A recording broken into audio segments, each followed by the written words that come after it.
Olá, graça e paz, meu irmão e minha irmã. Estamos iniciando a leitura da Bíblia em 365 dias, uma dose de amor para as nossas vidas. Hoje, no 152º dia, trago para leitura e comentários bíblicos os livros de 1 de Samuel, capítulo 17, dos versículos 55 a 58, e o capítulo 18, livro de Salmos, capítulo 91, e o livro de Mateus, capítulo 25, dos versículos 31 a 46. Um lembrete rápido. Todos nós temos a necessidade de estarmos em comunhão com Deus diariamente. Comunhão esta, através da leitura da Bíblia, dedicar tempo a um devocional e orar junto conosco.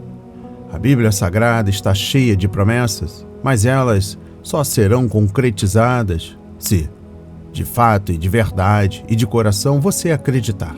Precisamos acreditar na palavra de Deus. Elas não falham. Alimente a sua fé quando tudo vier contra. A sua palavra tem muito mais força do que as coisas contrárias que estão vindo contra vocês. Estamos vivendo um tempo em que devemos abrir os olhos. Satanás está aí para não roubar o seu carro, a sua casa, seu apartamento, seu lar, relógio, sua roupa. Ele vem para roubar a semente, esta agora que está sendo semeada para a sua vida, a sua fé e os propósitos que Deus tem para vocês. Precisamos usar todos os recursos que a Bíblia nos concede. Ali dentro tem a palavra de Deus. Precisamos também incentivar outras pessoas a lerem a Bíblia, estudar. A Bíblia Sagrada nos faz gerar a fé, nos faz ter o alimento, a cura, a restauração. A compreensão da palavra vem através da revelação pelo Espírito Santo. Portanto, dedique o seu tempo, o valoroso tempo, para as Escrituras. Em nome de Jesus, amém. Se desconecte de tudo e permita que a palavra do Senhor adentre em vossos corações. Vamos para a leitura no livro 1 de Samuel, capítulo 17, dos versículos 55 a 58 e o capítulo 18.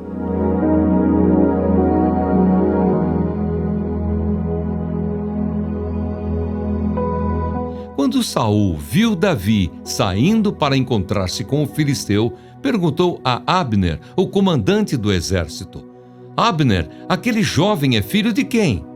Abner respondeu: Juro pela sua vida, ó rei, que não sei. E o rei disse: Então pergunte de quem esse jovem é filho. Quando Davi voltou depois de matar o filisteu, Abner o tomou e o levou à presença de Saul. Davi ainda trazia na mão a cabeça do filisteu. Então Saul lhe perguntou: Meu jovem, de quem você é filho? Davi respondeu: Sou filho de seu servo Jessé, o belemita. A amizade de Jonatas e Davi. Depois de Davi ter falado com Saul, a alma de Jonatas se ligou com a de Davi numa profunda amizade. E Jonatas o amou como a sua própria alma. Naquele dia, Saul reteve Davi e não permitiu que ele voltasse para a casa de seu pai. Jonatas e Davi fizeram uma aliança, porque Jonatas o amava como a sua própria alma. Jonatas tirou a capa que vestia e a deu a Davi. Deu também a sua armadura, inclusive a espada, o arco e o cinto. Davi saía aonde quer que Saul o enviava e tinha êxito, de modo que Saul o pôs sobre tropas do seu exército. E Davi era benquisto de todo o povo e até dos próprios servos de Saul. A inveja de Saul. E aconteceu que quando eles estavam voltando para casa, depois de Davi ter matado o filisteu, as mulheres de todas as cidades de Israel saíram ao encontro do rei Saul, cantando e dançando com tamborins, com alegria e com instrumentos musicais. As mulheres se alegravam e, cantando alternadamente, diziam: Saul matou os seus milhares, porém Davi os seus 10 milhares. Saul se indignou muito, pois estas palavras lhe desagradaram em extremo. Ele disse: Para Davi elas deram 10 milhares, mas para mim apenas milhares. Na verdade, o que lhe falta a não ser o reino? Daquele dia em diante, Saul não via Davi com bons olhos. No dia seguinte, um espírito mau vindo da parte de Deus se apossou de Saul, que teve uma crise de raiva em sua casa. Davi, como nos outros dias, dedilhava a harpa. Saul, porém, tinha na mão uma lança que ele atirou, pensando assim: encravarei Davi na parede. Porém, Davi se desviou dele por 2 vezes. Saul tinha medo de Davi, porque o Senhor estava com este e tinha abandonado Saul. Por isso Saul o afastou de si e o pôs por chefe de 1000. Davi fazia saídas e entradas militares diante do povo. Davi tinha êxito em todos os seus empreendimentos, pois o Senhor estava com ele. Vendo que Davi tinha êxito, Saul ficou com medo dele. Porém, todo o Israel e Judá amavam Davi, porque fazia saídas e entradas militares diante deles. Davi casa com a filha de Saul. Saul disse a Davi: aqui está Merabe, a minha filha mais velha. Eu a darei a você em casamento, com a condição de que você seja um filho valente e trave as batalhas do Senhor. Porque Saul pensava assim: não seja contra ele a minha mão, e sim a dos filisteus. Mas Davi respondeu a Saul: quem sou eu e quem são os meus parentes, a família de meu pai em Israel, para que eu seja genro do rei? Mas aconteceu que na época em que Merabe, filha de Saul, devia ser dada em casamento a Davi, foi dada por mulher a Adriel, meolatita. Mas Mical, a outra filha de Saul, amava Davi. Contaram isso a Saul e isso agradou a ele. Saul pensava assim: eu a darei em casamento a Davi, para que ela lhe sirva de armadilha e para que a mão dos filisteus venha a ser contra ele. Por isso Saul disse a Davi: com esta segunda você será hoje o meu genro. Saul ordenou que os seus servos falassem confidencialmente com Davi, dizendo: o rei tem afeição por você e todos os servos dele amam você. Sendo assim, concorde em ser genro do rei. Os servos de Saul falaram estas palavras a Davi, o qual respondeu: vocês acham que é pouca coisa ser genro do rei, sendo eu um homem pobre e sem importância? Os servos de Saul lhe contaram isto, dizendo: estas foram as palavras que Davi falou. Então Saul ordenou que dissessem a Davi: o rei não deseja dote algum, mas sem prepúcios de filisteus, como vingança contra os seus inimigos. Porque Saul tentava fazer com que Davi fosse morto pelos filisteus. Quando os servos de Saul relataram estas palavras a Davi, este gostou da ideia de vir a ser genro do rei. Antes de vencido o prazo, Davi se levantou e partiu com os seus homens e mataram 200 filisteus.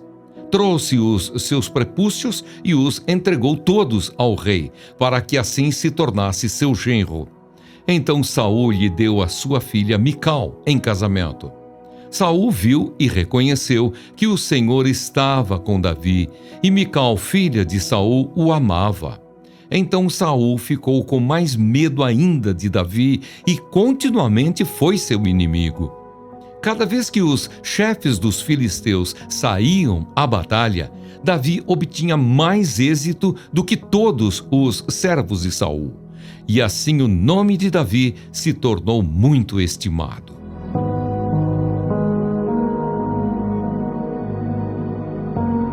Amém. Compreendendo o livro 1 de Samuel, capítulo 17, dos versículos 55 a 58, trago um esboço envolvendo os versículos 48 a 58. Veja como a vida é frágil e incerta, mesmo quando o homem se considera melhor fortificado. Com que rapidez, com que facilidade e com que importância a passagem pode ser aberta para a vida sair e a morte entrar. Que o homem forte não se glorie em sua força, nem o homem armado em sua armadura. Deus resiste aos orgulhosos e despeja aqueles que desafiam ele e seu povo. Ninguém jamais endureceu seu coração contra Deus e prosperou. A história é registrada para que todos possam se esforçar pela honra de Deus e pelo apoio de sua causa. com confiança ousada e inabalável nele. Há um conflito em que todos os seguidores do Cordeiro estão e devem estar envolvidos. Um inimigo mais formidável que Golias ainda desafia os exércitos de Israel, mas resista ao diabo e ele fugirá de vocês. Saia para a batalha com fé de Davi e os poderes das trevas se opõem a você. Mas quantas vezes o cristão é frustrado por um coração maligno de incredulidade? Compreendendo o capítulo 18, exposição bíblica dos versículos 1 a 4. Jonatas precisava ter pelo menos 20 anos de idade para pertencer ao exército de seu pai. O fato de ele já estar comandando um terço desse exército e ter conquistado 2 grandes vitórias, conforme capítulo 13, versículos 1 a 4, e capítulo 14, versículos 1 e 2, indica que ele era um soldado experiente e não um adolescente imaturo. Alguns cronologistas bíblicos calculam que a diferença de idade entre Davi e Jonatas poderia ter sido de 25 a 28 anos. Quando Jonatas deu suas roupas oficiais e a sua armadura para Davi, fazendo dele um amigo e homem de mesma posição. Era um relacionamento implícito de que Davi, um dia, ocuparia seu lugar. E uma indicação é de que Davi deve ter contado a Jonatas sobre a unção que recebera de Samuel. Exposição bíblica dos versículos 5 a 7. O modo como respondemos a elogios revela aquilo que nos constitui e estamos ou não prontos para assumir novas responsabilidades. Se o elogio nos deixa humildes, então Deus pode nos usar. No entanto, se o reconhecimento alheio nos incha, ainda não estamos prontos para uma promoção. Exposição bíblica dos versículos 8 a 11. A inveja é um inimigo perigoso e traiçoeiro, uma doença que consome aos poucos nossa vida interior e nos leva a dizer e fazer coisas terríveis. Provérbios 14, versículo 30, com muita propriedade diz que ela apodrece os ossos. A inveja é a dor que sentimos em nosso íntimo quando alguém alcança ou recebe aquilo que achamos que nos pertence. É também o pecado de pessoas bem-sucedidas que não conseguem ver os outros subirem e ocuparem seu lugar. A inveja facilmente leva à raiva, e a raiva é muitas vezes o primeiro passo para o assassinato, conforme Mateus 5, versículos 21 a 26. Exposição bíblica dos versículos 13 a 16. Dominado por sentimentos de raiva e inveja e determinada a se agarrar à sua coroa, Saul decidiu que Davi tinha de ser morto. Só que, em vez de eliminar Davi ou diminuir sua popularidade, o esquema de Saul só transformou o jovem guerreiro em um grande herói para o povo. Isso aumentou ainda mais o medo que o rei tinha dele. Exposição bíblica dos versículos 17 a 19. Saul insistiu em uma façanha impossível. O rei havia prometido dar uma de suas filhas em casamento ao homem que matasse Golias, conforme capítulo 17, versículo 25. Mas essa promessa ainda não havia se cumprido. Os detalhes não são dados, mas parece que Davi teve de lutar determinado número de batalhas por Merabe. Sem dúvida, Saul esperava que Davi morresse numa dessas batalhas. No entanto, Davi humildemente recusou a oferta, dizendo que sua família não era digna de ter parentesco com o rei. Por isso, Saul deu Merabe a outro pretendente. E eu encerro a compreensão do livro 1 de Samuel, capítulo 18, com a exposição bíblica dos versículos 20 a 30. Feliz, Saul descobriu que Mical, sua filha mais nova, estava apaixonada por Davi. Davi dissuadiu os mensageiros do rei ao dizer a verdade. Ele era de uma família humilde e não tinha dinheiro para pagar o preço pela noiva, conforme Gênesis 34, versículo 12, Êxodo 22, versículo 16. Saul, o rei desonesto, viu nisso uma grande oportunidade para atacar seus inimigos e, ao mesmo tempo, se livrar de Davi. Ele orientou seus servos a dizerem a Davi que tudo o que o rei exigia como preço pela noiva era 100 prepúcios dos filisteus incircuncisos. Saul estava certo de que, ao tentar cumprir essa estranha exigência, Davi acabaria morto pelos inimigos. Vamos para a leitura no livro de Salmos, capítulo 91.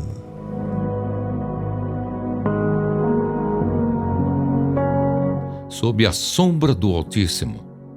Aquele que habita no esconderijo do Altíssimo e descansa à sombra do Onipotente, diz ao Senhor: Tu és o meu refúgio e a minha fortaleza, o meu Deus em quem confio. Pois ele livrará você do laço do passarinheiro e da peste perniciosa. Ele o cobrirá com as suas penas e sob as suas asas você estará seguro. A sua verdade é proteção e escudo. Você não terá medo do terror noturno, nem da flecha que voa de dia, nem da peste que se propaga nas trevas, nem da mortandade que assola ao meio-dia. Caiam 1000 ao seu lado e 10.000 à sua direita. Você não será atingido. Somente com os seus olhos você contemplará e verá o castigo dos ímpios. Você disse: O Senhor é o meu refúgio.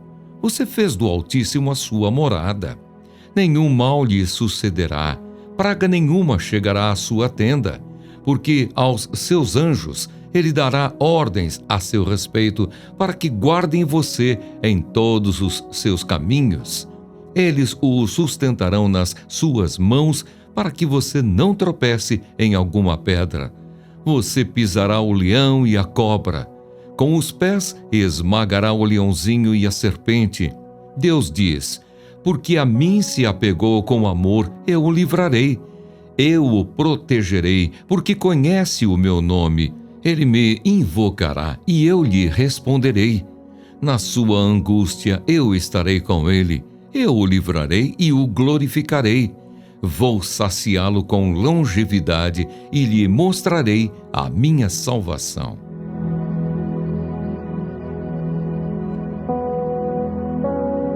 Amém. Compreendendo o livro de Salmos, capítulo 91, versículo 1. A parte mais importante da vida de um cristão é a que somente Deus vê, a vida oculta de comunhão e de adoração que é simbolizada pelo lugar santíssimo no santuário de Israel, conforme Êxodo 25, versículos 18 a 22, e Hebreus 10, versículos 19 a 25. Deus é nosso refúgio e fortaleza. Salmos 46, versículo 1. Ele nos esconde para poder nos ajudar e nos enviar novamente às lutas da vida, a fim de que o sirvamos.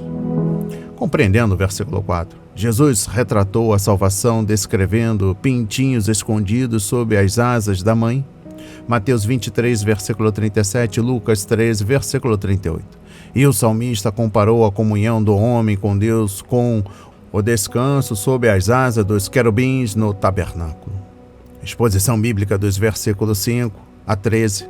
Quando habitamos no abrigo do Altíssimo. Versículo 1.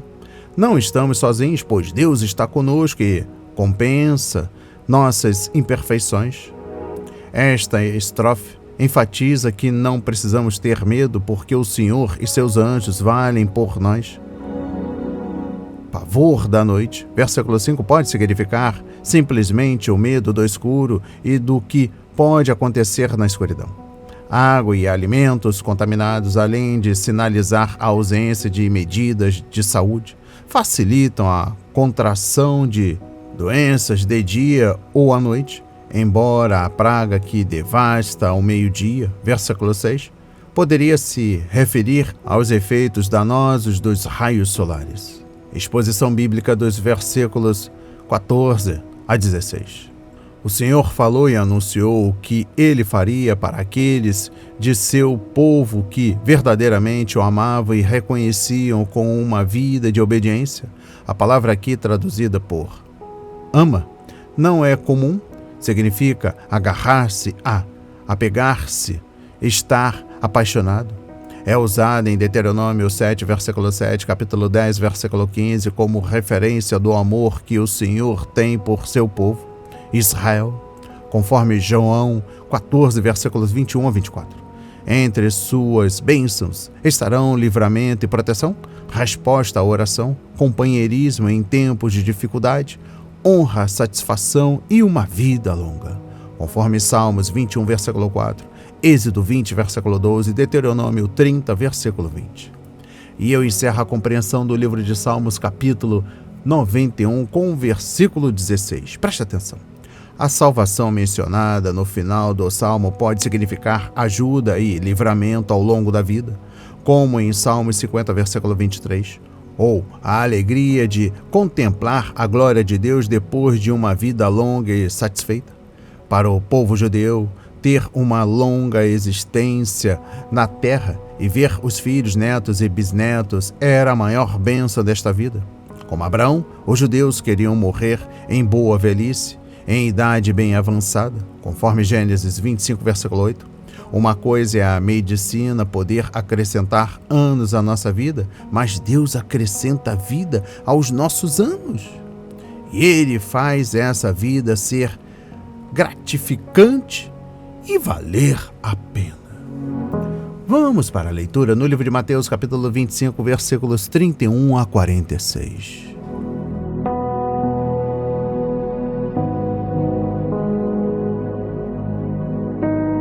O grande julgamento.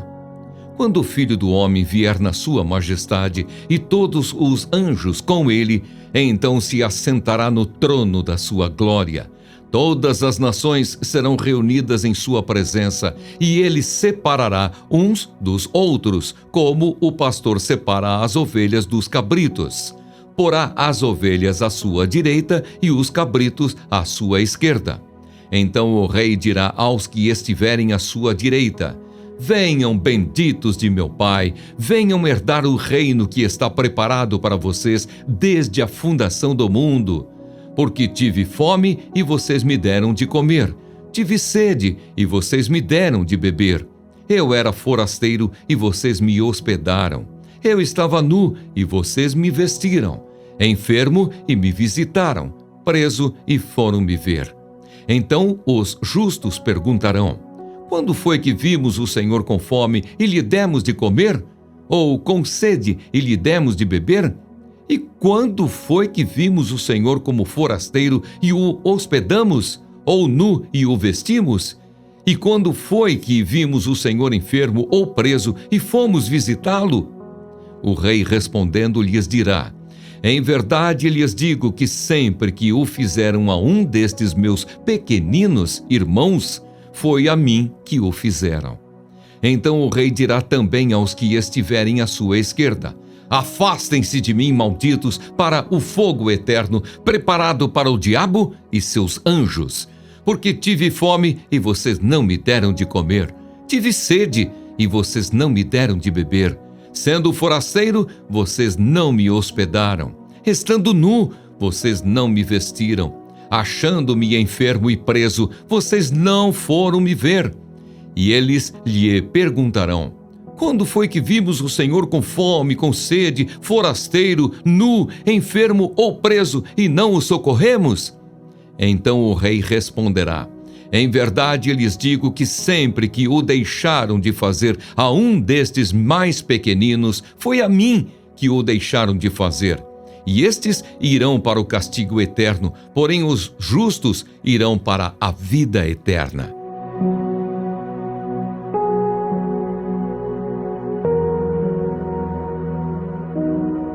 Amém. Compreendendo o livro de Mateus, capítulo 25, dos versículos 31 a 46, exposição bíblica dos versículos 31 a 40. Não devemos distorcer o sentido desta passagem como se ela ensinasse a salvação por meio de boas obras.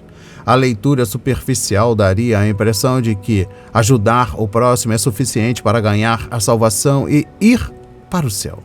Mas essa não é a mensagem deste trecho bíblico. Ninguém, em momento algum, na história do mundo, obteve a salvação por boas obras. Os santos do Antigo Testamento foram salvos pela fé, conforme Hebreus 11.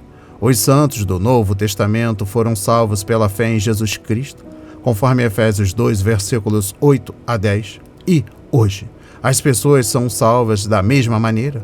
O Evangelho que diz: faça o bem para ser salvo, não é uma mensagem bíblica. Convém que os cristãos façam o bem, conforme Gálatas 6, versículo 10. Hebreus 13, versículo 16. Mas não é assim que um incrédulo pode ser salvo. Exposição bíblica dos versículos 37 a 40. Neste julgamento, cada ovelha ficou surpresa com o que ouviu. As ovelhas não se lembravam de ter visto o Senhor Jesus e suprido suas necessidades. Mas, como ministraram com amor aos necessitados, sua atitude foi recebida como oferta ao próprio Cristo. O motivo delas não foi a recompensa, mas o amor sacrificial. E eu encerro a leitura da Bíblia e também da compreensão do livro de Mateus, capítulo 25, dos versículos 31 a 46. Eu trago uma compreensão dos versículos 41 e 46. Se os pecadores ouvirem Satanás e seguirem seus caminhos, eles irão acabar onde ele está, nos tormentos do inferno. Somente 2 destinos eternos guardam cada pessoa: o castigo eterno para aqueles que rejeitam Cristo ou a vida eterna para aqueles que confiam nele. As ovelhas serão levadas ao reino para participarem da glória do Senhor. A igreja reinará com Cristo e Israel desfrutará do cumprimento das promessas feitas por meio dos profetas. Toda a criação, toda a criação participará da gloriosa liberdade dos filhos de Deus. Conforme Romanos 8, versículos 19 a 21. As palavras de hoje foram semeadas para a minha vida e para a sua vida, para a honra e a glória do Senhor. Receba este alimento diário, não hesite, compartilhe. Deus está interessado na minha e na sua dor.